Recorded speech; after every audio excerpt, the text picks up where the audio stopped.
Yeah.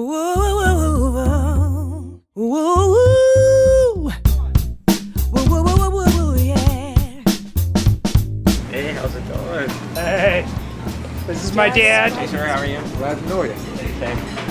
Reggie. Met Mom, I guess, already, huh? Yes. So this is the guy that can teach you how to sing, huh? Oh yeah, yeah.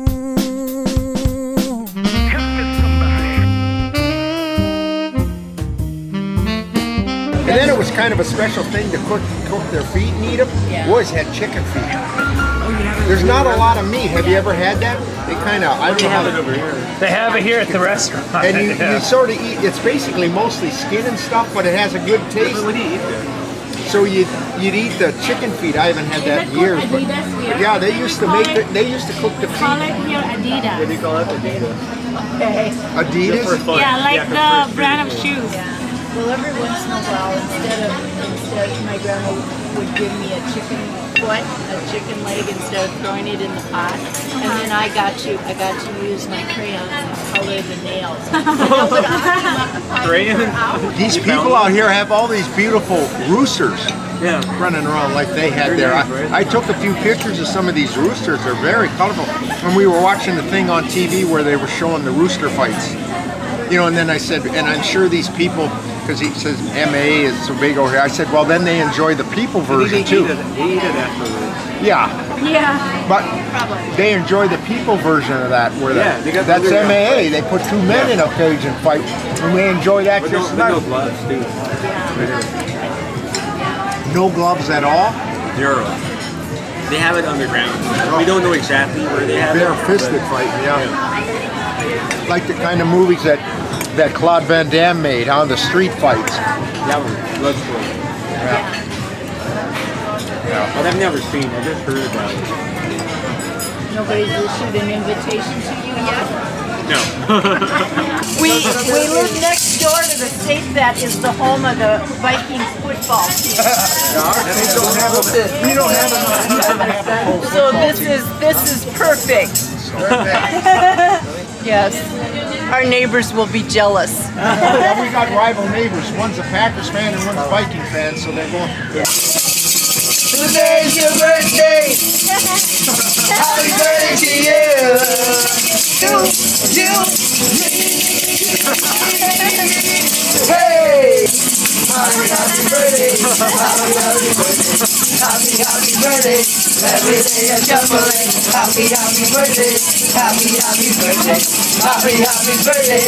Every day a jumbling.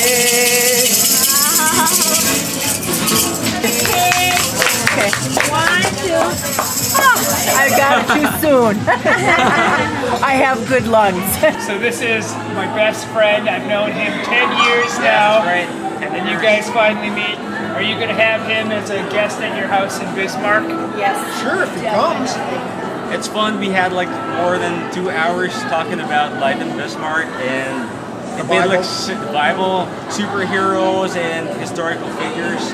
I learned a lot. And you guys have been hearing about each other for so many years. I know. We spoke over Skype like 10 years ago. That was Yahoo Messenger. They didn't even have Skype then. That was Yahoo. What I remember is you were talking to Travis, and you could see a good-looking maid in the back. So he said, "Hey, what does that maid look like?" So you said, "Hey," you called her. I don't remember her name. You said, "Say hello to my friend Travis." The maid you had working for you. I remember that. You said, "Say hello to my friend Yeah, Travis that's in right, yeah. America," so we could get a better look at her. Right, I remember that now. I forget her name. That was like 9 years ago. Yeah, it doesn't even live with you anymore. She probably doesn't anymore. Does she remember you? Probably. I'm sure she sure does. she I'm sure she does. does. I don't know how long was she your maid. I'm not sure, but our maids stay long because we're friendly. We treat them like family. Usually when they leave, it's because they get married or That'd be a reason. or their parents die. They got to go back to the province. But other than that, I mean, they stay forever in our house because we treat them like family. And if they get sick, we take them to the hospital. And then Come and be your name. She'll come and be you're gonna be my special She chef. cleans up after me, and she's cleaned up after Travis, so you know she has to be good. I've seen And his I'm house not always in much LA. better than him. I think I'm a little better than him, not quite as bad. We had such a good time. This is our trip of a lifetime, and you've just added to it and we've had made it so very, much very fun. special. Oh, it's my honor and pleasure because you raised a great son who's a great friend to us, and so He stayed with me in Los Angeles That's one what time. he said, yeah. I think 2 nights, right? I think longer than that. Longer even. than that. Put up with the mess that long, huh?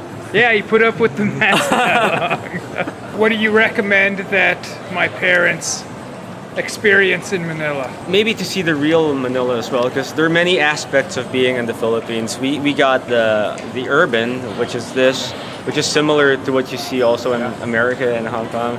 But there's like the classic Philippines also, where you could ride the kalesa, or taste the balot, or see the Rizal Park, the cultural part, or go to Intramuros. So if you got the time, check out that too, because that's the richest of our culture. This is the western side of being the Philippines, but I think it's a good mix, because I grew up at both sides, so I've got a Filipino and a cosmopolitan dude in me, all in one. And it makes me a full person. So, yeah, I recommend that on your remaining days, see that part of the Philippines as well. And I think Travis is an expert on that, probably even better than me.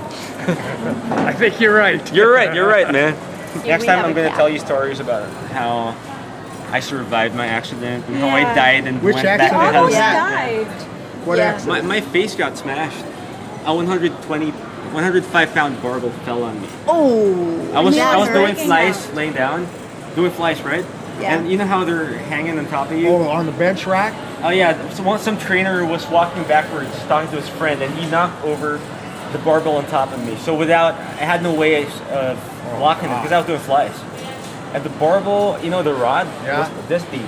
So one eye popped out. I got blind like Samson, but I could see, so I'm better than him. and, No traces.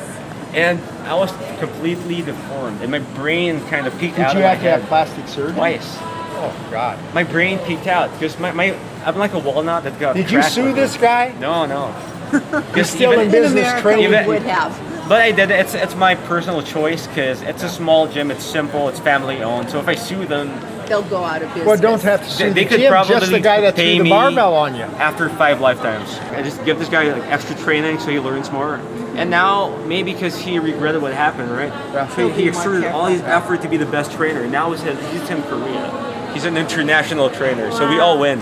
Yes. We all win in the Things end. work together for the good.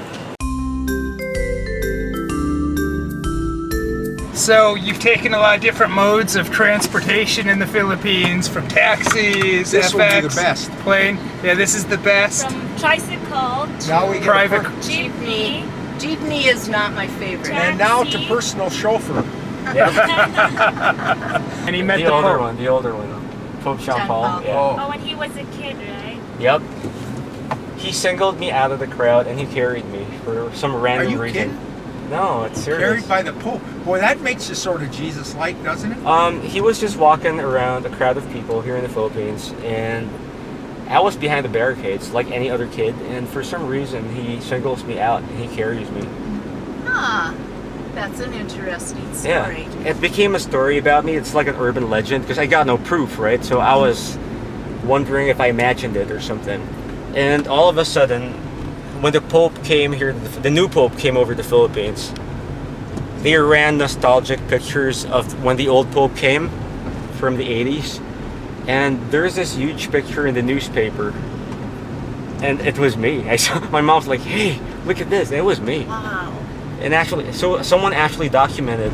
Oh, your the- mom recognized you as Yeah. a kid, is what you're saying. Yeah, because they ran old pictures of his visit here and him with the kids. And there was one picture of him with a little boy, and when she looked closely, it was like, Reggie, it's you. Did you cut that out and Yeah, save we it? did. Now it's one of our prized possessions because, it's proof it really happened. I didn't dream it. So yeah, it's a fun story about my childhood, and it's unique because he just singles me out of the crowd. You have some neat stories. Yeah. He gets them from me. And now I have new stories. Now you got new ones. Well, I'll tell you my Pope story. It was, I'd been teaching for like 3 years, and the Pope came to Des Moines, Iowa, and I had 2 jobs, and Travis was born in June, and Yeah, then but you I got to went back. explain we were living in Iowa at the time. We were living in Iowa. I was teaching in a parochial school. Gary was going to school. he was going to finish up in December, and it was like the end of October, beginning of November.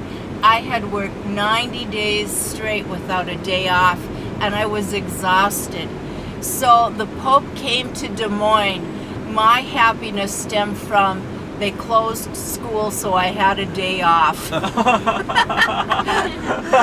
That was my happiness with the Pope. After 90 long days, you get to rest, huh? Yes.